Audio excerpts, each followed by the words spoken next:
Good evening and welcome to the second edition of Political Lens on Voice of the People Television. I am your host, Chukwuma Okoro.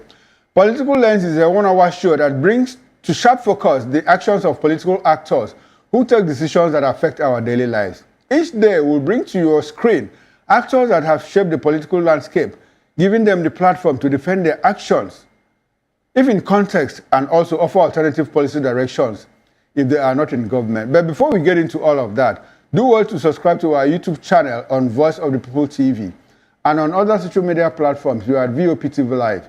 You can also be a part of this conversation by calling in or sending WhatsApp messages to the number showing on our screen. And the number is 0904-473-2605. Today we have two topics we'll be looking at. And number one is this tussle for the position of National Secretary deepens PDP crisis. And when we move away from that, we'll look at Obaseki left 682 billion naira debt for Obaseki. Now, let's bring in our guest. And we are joined in the studio today by Mr. Dele Fanimo. Dele is a seasoned reporter, VOP in-house analyst, and a seasoned political affairs analyst. Dele, good to have you on the show again.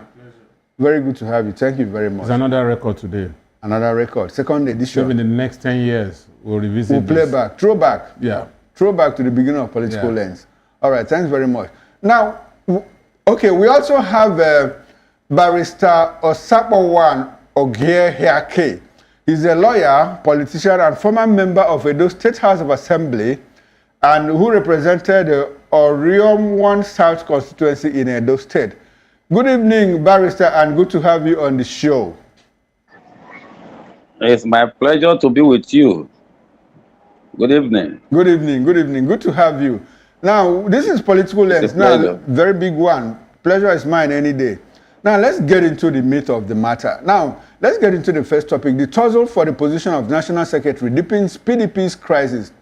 Fight broke out at the National Secretariat of the PDP, that is Watada Plaza, between factions loyal to two claimants to the party's National Secretary position, Samuel Anyanwu and Sunday UDE-OKOYE.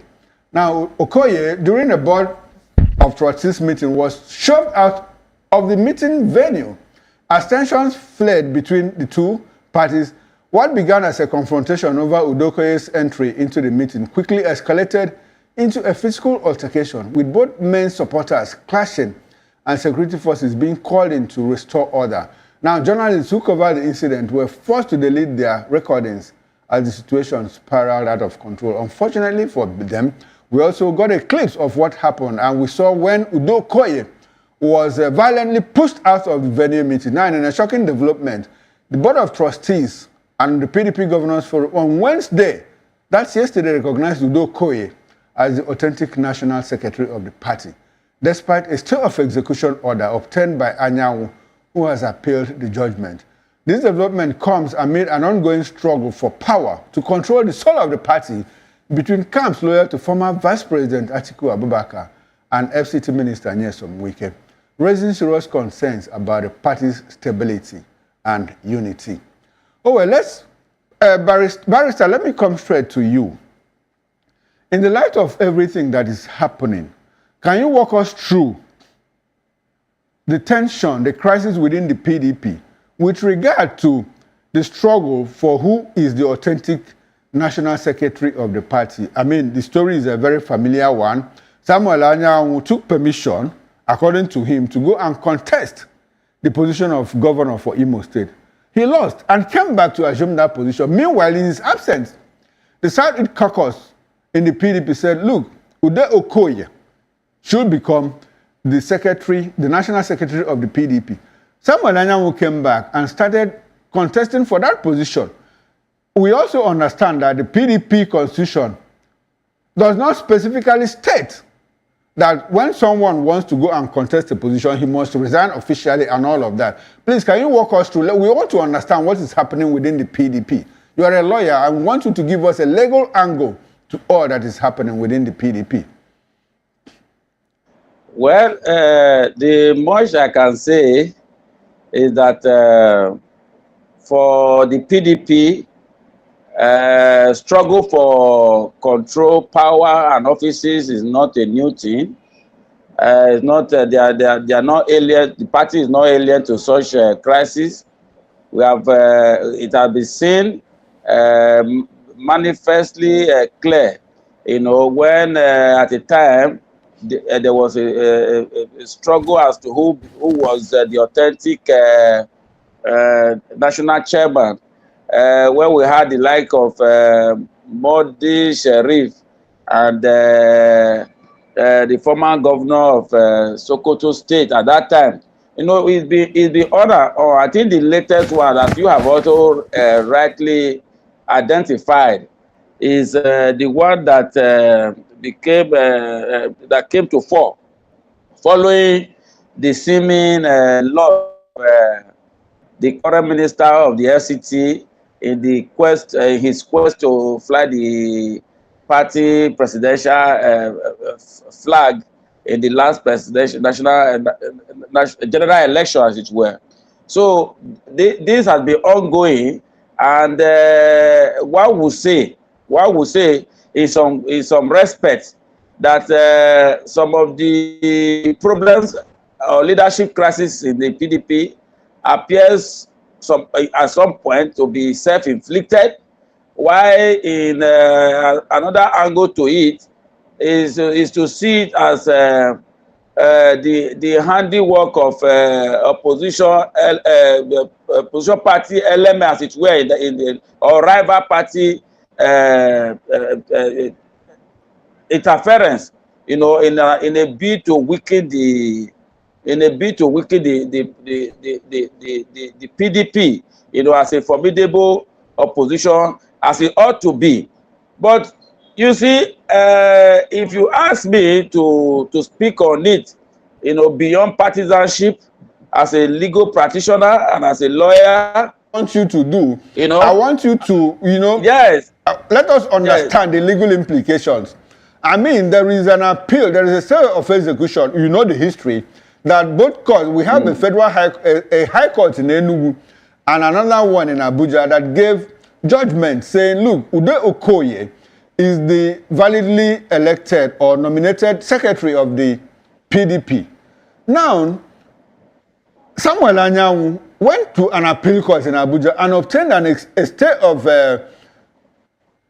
a stay of execution order pending the determination of the appeal. Now, BoT and PDP governors are saying, look, we want UDE-OKOYE relying on the judgment of the High Court. Does that not look like an illegality that the PDP governors and the BoT are trying to push through the PDP? Well, from the first, that will appear to be the situation. But I also know that the People's Democratic Party is not in want of legal minds that would have steered them correctly along the line of legality and constitutionalism. You know, because as it were, court orders, no matter how obtained or gotten, you know, wrongly or as we want to call it for good, you know, we have rightly, you have to be obeyed, or it is set aside. So, if as it were, the order of stay, if it has been properly obtained, or by whatever means if there's an order of stay, which I have not seen anyway, if such an order exists, that appears to be the prevailing and extant legal statement as we speak, you know, which all parties ought to have conformed with.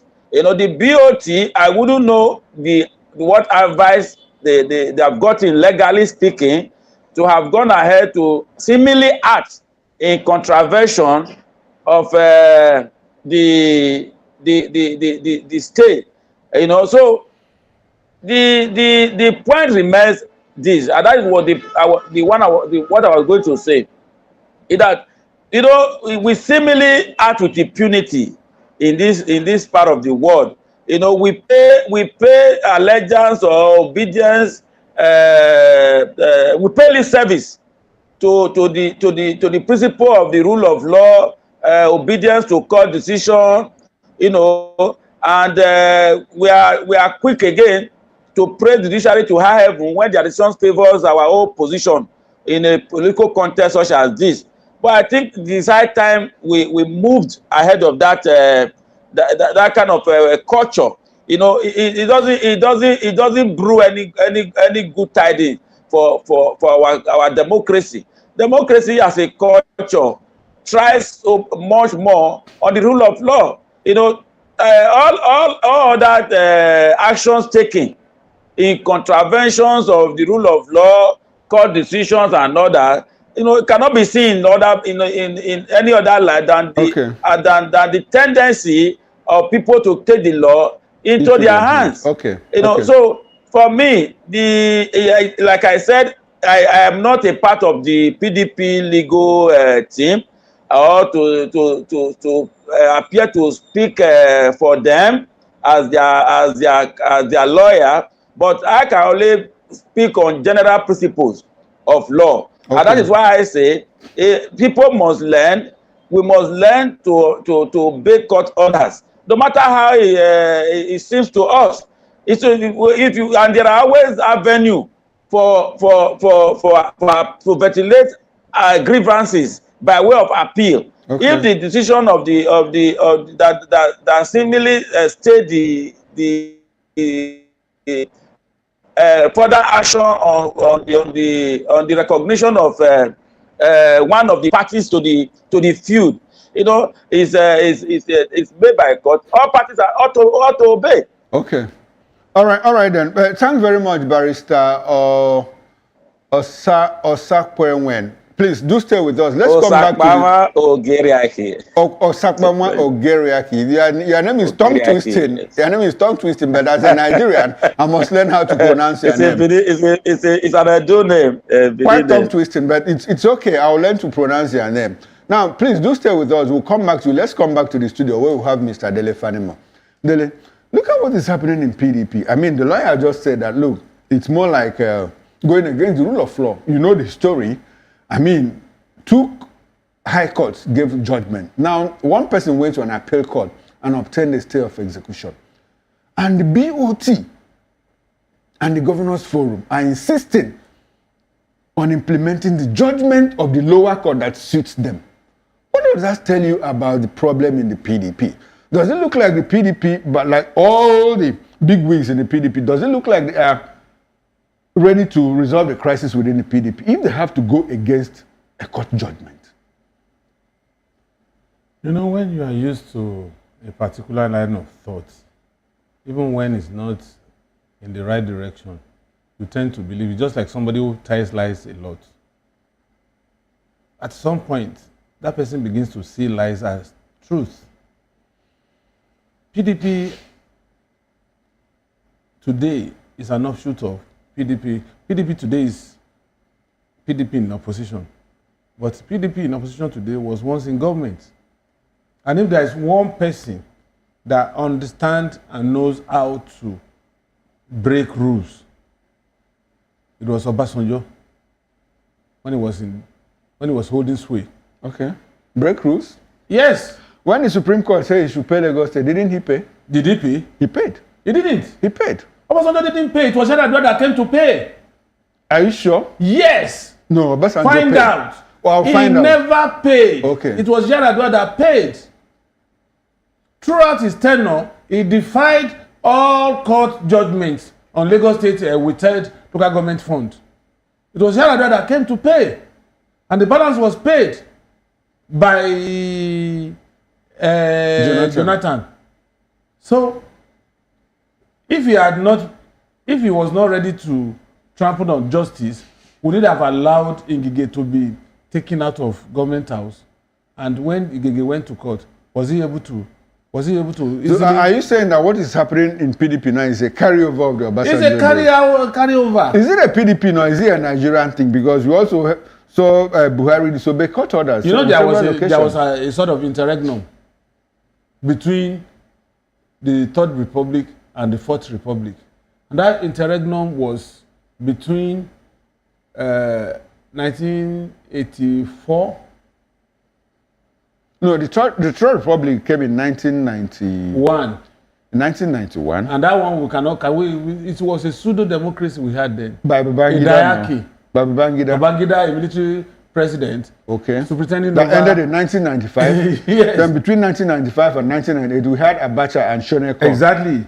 And Abu Salami and all of that. Exactly. Came in. So there was an interregnum. Okay. So what happened during that period? And so during that interregnum, a lot of things, the political culture. Don't forget that Babangida came to say he wanted a two-party system, SDPA, NRC. And he also banned old politicians. That was what consumed Yar'Adua. Yar'Adua, yes. And some other people. You know, they removed them from the political calculations. Okay. And so there was no continuity, so to say, in political culture. So those who came... continuity in political culture of impunity or obey rule of law or what? Obey rule of law. Okay, so there was a semblance of obedience of rule of law during Shagari era. Okay, during Shagari era. You understand? And after Shagari era, you won't call what Babangida contracted and called a diarchy, military democracy as pure democratic governance. So, and that was why it was easy for the next person that came after Babangida to shut them out and brought Shoneko, you know. And Shoneko was a child of necessity and it was not really on ground. Babangida also left Abacha to take over from Shoneko, and it was like Shoneko was a sitting duck for Babangida to just shove aside and come back to power. So there was. So how has this affected? That's what I'm saying. Okay. The old breed. Don't forget that at the point of Shagari, there was party coercion. There was party supremacy. Shagari was not in charge of MPN, in spite of being the president. No, sorry, Dele, I want us to bring it back to the issue of that's what I'm saying. Court orders. Impunity.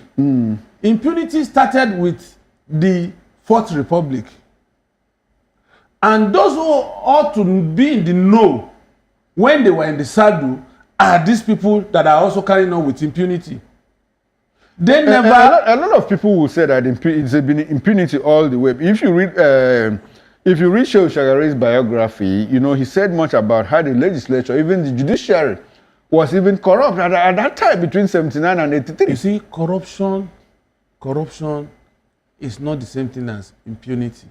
A judge can be corrupt and are we looking at judicial impunity or are we looking at government impunity? Government impunity. And which judiciary is part of?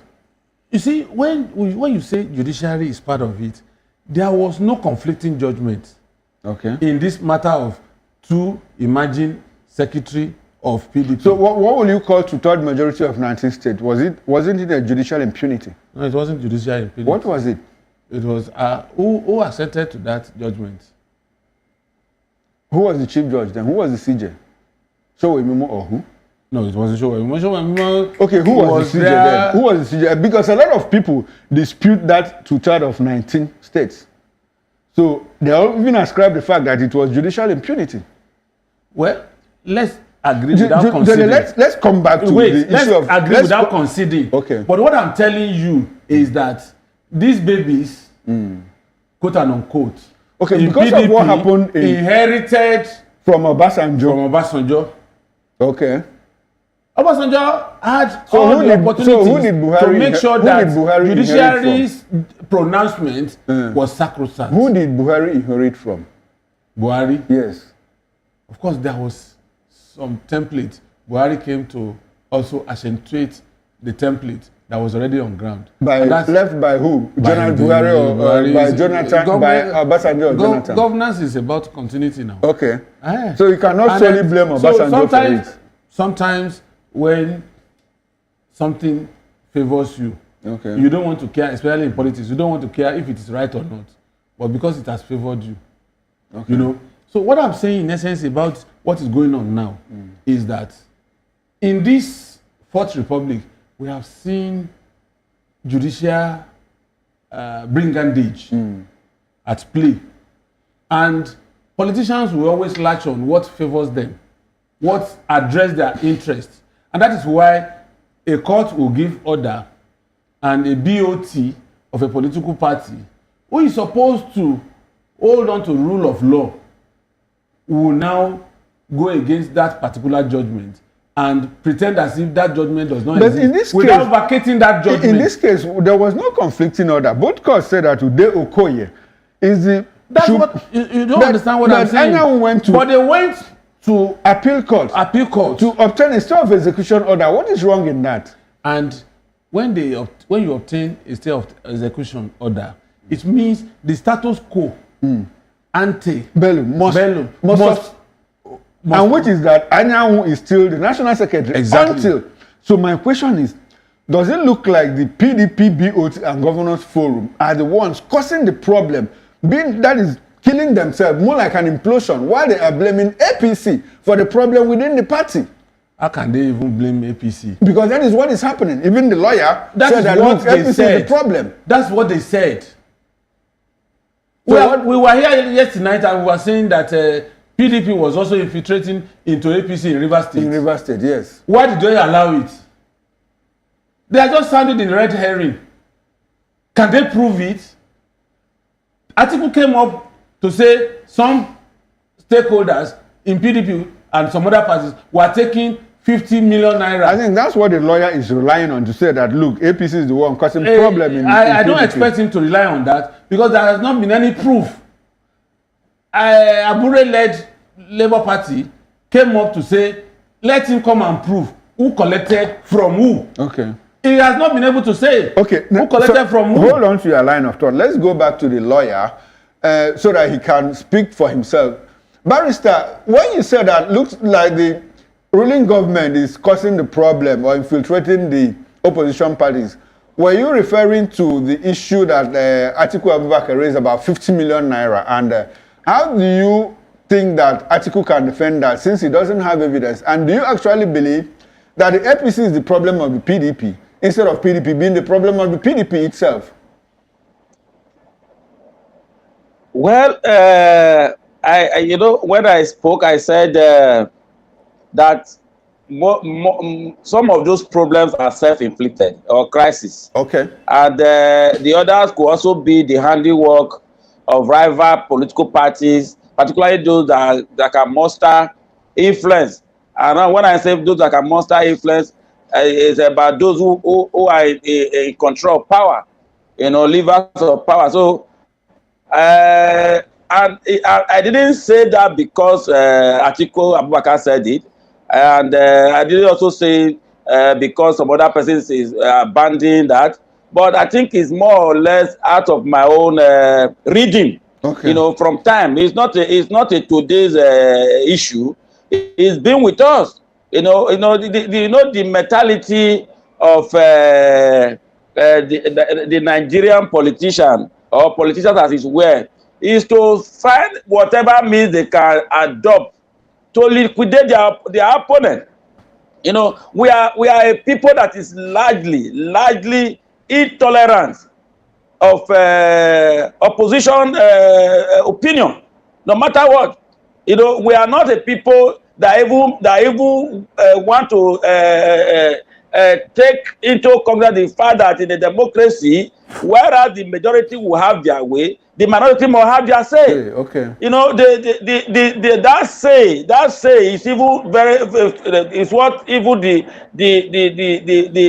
Nigerian politicians, particularly those that find themselves in government, they want to stifle opinion from whatever opposition element. You know, so that is what we see playing out. You know, we have had statements like, oh, when you know PDP was in charge for a good number of years, you know, at the federal level, and when the opposition party, the APC, now they took over about over 10 years now ago, you know, they say, oh, we are going to keep them out of power for the next 100 years, 20 years. They are not saying this because they believe they have better policies to govern the people. Okay. They are not saying this because they have a better program that will really earn them the loyalty and support of the Nigerian citizenry. Okay. But they do that because they know they are occupying the position of influence. They have the power. Okay. They have the money. All they right. have the wherewithal.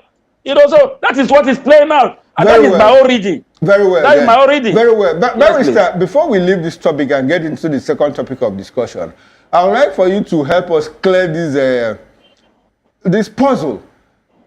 The BoT meeting where where UDE-OKOYE was pushed out was convened without his knowledge. The meeting that was held yesterday where UDE-OKOYE was upheld as the authentic national secretary of the PDP didn't have Anyanwu in attendance. Meanwhile, he is a member of the BoT, that is the Board of Trustees of the PDP. Beyond that, we understand that members of the Board of Trustees, some of them, their tenure have expired. So on what local standard are they meeting? Are they conducting the meeting as a BoT and pushing people outside and taking decisions that affect the party when their tenure has expired? Help us understand the implication of all of that. Quick one if you can. That is about a struggle for power and a contest of a sort, and there are already two sides to the whole matter, as it were. And the BoT from their what they have done, their actions, the meeting, the call, the decision taking, have shown you their preference. They have indicated their preference, and they are not going to stop short of realizing that the BoT of every party, more particularly that of the PDP, is an important organ. But it's advisory. And they have said this is what the way they want to go. The BoT is advisory. It is advisory. And the NWC and the NEC. So NWC and NEC have more power than the BoT. What I'll say is that what I want us to take into cognizance is that though whatever name call, the Nigerian politician is the Nigerian politician. You know, that is why to some extent I am with your permission tempted not to agree so much about isolating one person. So this problem started for this man. If the problem started for one man, why have other people have come in not be able to change it? Okay. So it is about the mentality of the Nigerian politician. There is a lot of indiscipline. There is a lot of lack of patience. Okay. Lack of indiscipline along with the rules. Lack of indiscipline. Yes, lack of patience. In accordance with the rules. Play along the rules. Let me ask you this question. People set their own rules. Okay. Barrister, let me ask you. Barrister, let me ask you. Straight off. The PDP constitution, does it allow someone to resign or to have a placeholder for a position in the National Working Committee on NEC, National Executive Committee, go to a state, conduct election, fail and come back and resume that position? What does the party constitution say about that? Because that seems to be the crux of the problem now. Anyanwu left to conduct governorship of contest governorship of Imo State. He failed. He came back to assume that same position. What does the party constitution say about that?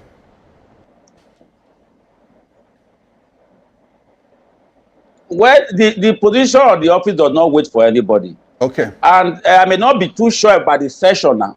I don't think there are provisions to that effect that you cannot hold a party position at the same time elected position in government. So the having resigned, you cannot just go contest election and believe that the position is waiting for you to take. He said he didn't resign. So he said that he didn't resign, that he just took permission. What does that mean? That he didn't resign, he just took permission? Okay, more like he abandoned the office. Okay. Of course, there can't be vacuum in a system, as it were. Highway is just a vacuum, the vacuum of the field. And that is why this other man had to be brought in. Okay. So if he was going to return, there had to be a formal procedure of doing that. Okay. So it's part of the impunity and the indiscipline that we talked about. All right then, Barrister. The party, believing that he has the party in his we are pocket. running out of time. We are running out of time. Let's just take one more question from the studio, then we'll get into the second topic of discussion. Dele, someone who seems to be dancing in the street, you know, in the bush part. Who is playing the drum for him inside? Because we don't seem to see the drummer beside or behind him. Who do you think is playing the drum for him? You want to push me into a very hard corner because I don't want to mention names that would likely put me into trouble, except when I have hard facts about it. But what does it look like? What does it look like? But it looks like, of course, you know the BoT. I don't know. The BoT, you know, is also part of the game. I mean, Samuel Anyanwu, the estranged national secretary. He's dancing, you know, on a pathway, but we don't see the drummer. Who do you think is the drummer? It's very difficult for me to say. An individual or a group of people? I think it's a group of people, but I don't want to mention on air. Do you know any that you can think of? You don't want to mention. No matter how hard you push me, I'm not going to mention. I'm not pushing you. I just want the viewer at home to know. You know, who do you think is the drummer boy? You know, behind all that is happening. Chukuma. Yes, sir. I don't know the drummer boy. Okay. Well then, let's get into the second topic of discussion. But before we do that, let's take a quick break. 30 seconds and we'll come back. When we come back, we'll delve into Obaseki left 82 billion naira debt for Okpebolo. Please stay with us and don't go away.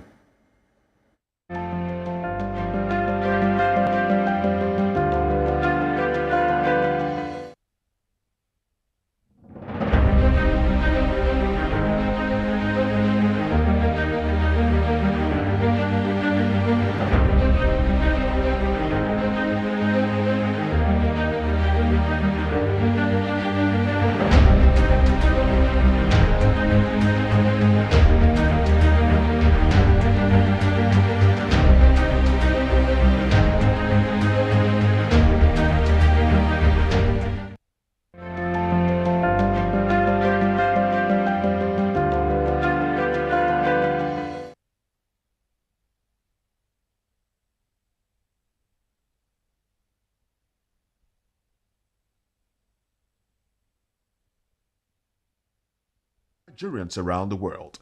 The Diaspora Perspective is here to share the views of Nigerians in the diaspora on burning issues. From the street of New York, the royal cities of London, and the bustling cities of Europe, Voice of the People Television brings to you a roundtable and collage of interesting views.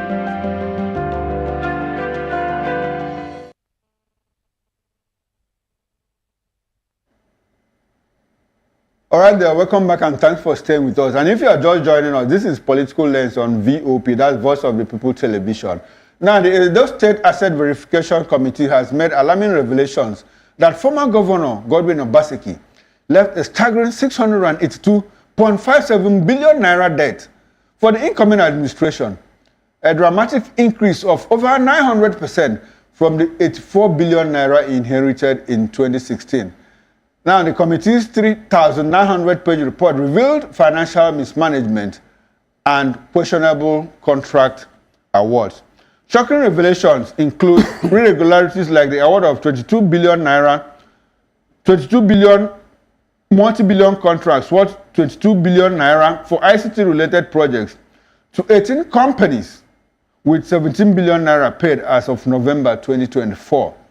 Mysterious ownership stakes in hotel investments, the modular refinery in Edo State, the Museum of West African Arts, and the renovation of Stella Obasanjo Hospital, which was commissioned without being completed, despite costing nearly 1 billion naira, among other allegations. Now, we will get into all of these, and we have Barrister Onyo Omorokia from Edo State. He was a member of the Edo State House of Assembly, and he will help us understand what happened. Barrister, let me come to you now. There's this allegation that Obaseki inherited 84 billion naira debt, and by the time he left office, it was 682 billion naira debt that he left for the incoming administration. Okay, sorry for that glitch. I understand that the Edo guest is the barrister is not in with us now because of technical problem. Let's come back to the studio where we still have Mr. Dele Fanimo. Dele, you are familiar with the story. 84 billion naira debt within 8 years transitioned to 682 billion naira. You see, when people talk 900% increase in just 8 years. What do you think happened? When some people talk about debt profile and how it escalates over a period of time, I am not worried. Let the state governor take 2 trillion loan. But my worry is how much of it translates to higher standard of living, welfare, good roads, hospitals, schools, and all of that. And all that. If I've not seen anything on ground, even if the debt depreciates to 20 billion in 8 years, I want to know how that debt escalated from 84 to 600 and over 600 billion naira in 8 years. Secondly, politicians, I don't ride on their tide because they are incurable liars. They look at lying as the same as propaganda. Propaganda is telling one thing over and over again. Telling a lie. A lie over and over again for you to see it as the truth. But they are not good at doing that. Now, if tomorrow comes and Obaseki tells the whole story, it now becomes a ding-dong affair. Already, his head on media and publicity, Cruz Osage, has refuted. He said, look, forget what the APC is telling you. They are just trying to tarnish the man's image. So who do we believe now? Now, you see, I don't want to dwell on, and that's where my constituency is guilty. If you are telling me that somebody grew the debt of a state from 84 billion in 8 years to almost 700 billion, you should tell me where the loans came from. You should tell me at intervals, not just beer parlor rumor, and you come. That's where I said my constituency, which is the media, erred by not asking salient questions. No, but before you that get is into not to exonerate Obaseki. Yes, I am not exonerating the him. asset verification committee said quite a lot.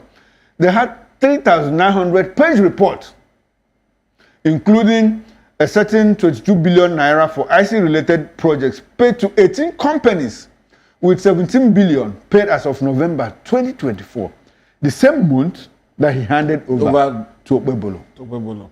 You see, my analysis has nothing to do with taking sides with any of the parties. Any of the parties, okay. Well, I am just painting a scenario of what goes on.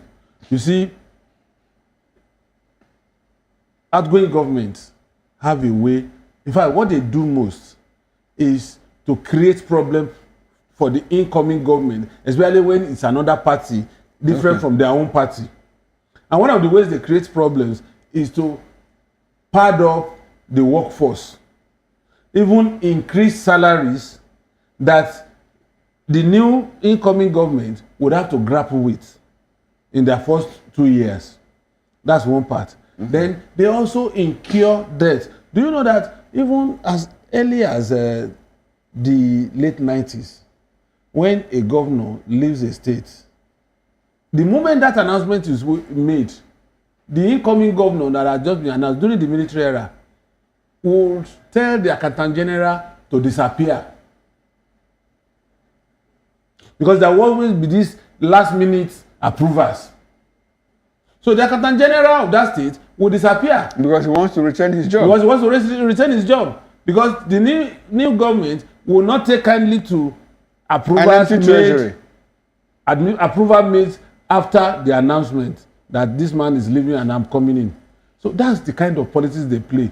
So it could be the then Accountant General hand in gloves with Okpebolo approving last minute monies that were paid to some contractors, and some of these contractors are likely to be pseudo contractors. Okay. So I am not exonerating Obaseki, while I'm not saying Okpebolo is right in all sense. Okay. But let journalists go deeper and extract quality facts. All right. That would give us that courage to apportion blame where necessary. All right. Thanks very much, Dele. We are coasting home. We are running out of time. Now, I understand that the barrister is back online, and he served as a member of the Edo State House of Assembly when Obaseki was in government. So he should know exactly how much. He should be an insider. An insider. Barrister, good to have you back. Now, Okpebolo set up a state asset verification committee, which has come up with a report that says 682.57 billion naira debt was left by Obaseki, to the incoming government. Meanwhile, he inherited 84 billion, which is about 900% increase from 2016 till 2024.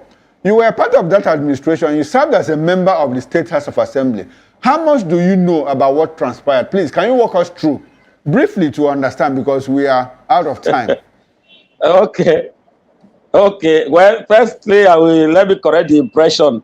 I never served in the administration of Obaseki. Okay. I was a member of the House of Assembly between 2011 and 2015. And that was during the administration of Comrade Adams Oshomole. Okay, I'm sorry for that mix-up. I'm sorry for that mix-up. Sorry about that. Yes. I will say that this issue about debt accumulation and an attempt to try to use him as a negative information about a certain government is what I find very ridiculous, and it's still like a reflection of the fact that we seem not to be learning. There's too much emotion, there's too much sentiment, and what have you. What can one take away from this? Is there any semblance of objectivity shown by the select committee? To that, he accumulated the committee made some allegations. They said a certain 22 billion naira was paid to 18 companies. As at November 2014, when the company was exiting, ICT related. Do you have all those ICT projects in Benin City or in Edo State, in parts of Edo State? Do you have any? Is there any that you can point to? Well, you see, the point still remains that I am not a spokesperson for Godwin Obaseki. Okay. Not when he was the government, not even now. And but if you're talking about ICT, the Obaseki made some very positive impact on ICT and e-governance as we want to have them. We even have a completely new institution that was built somewhere, which now occupy the same space with the formerly known Institute of Continuing Education, ICE. We call it Innovation or ICT Hub. And there's this free internet connectivity program or job that he also did all around some areas in Benin City. And so and if you talk about e-governance, how government business will be run by through internet and what have you, you can give all of that to Obaseki. But like I would say, I am not his mouthpiece. All right. I'm not going to pretend to be his mouthpiece. But however, you see, you also maybe you also need some so do some economics with this issue. If you say somebody left so much as debt, another one has accumulated and heightened it, you also have to look at what was the value of the Nigerian naira as at the time somebody left so much, and the other one has now increased it. So it's not sufficient. And what were this money used for? Right. And you see, these are information not necessarily for you to throw to the public. You know, all right, I'm sorry, Barrister.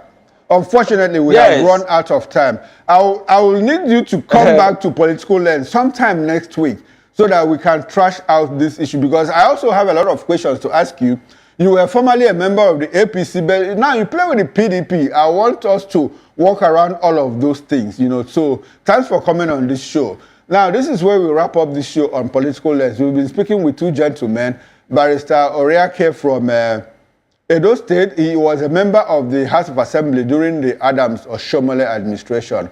We also had Mr. Dele Fanimo, a seasoned reporter and VOP in-house analyst. Gentlemen, thanks for coming on this show. Always my pleasure. I am Chukwuma Okoro. Now, Political Lens returns tomorrow, same time, 6 o'clock. Please do well to join us. From me here, it's bye and enjoy the rest of your evening.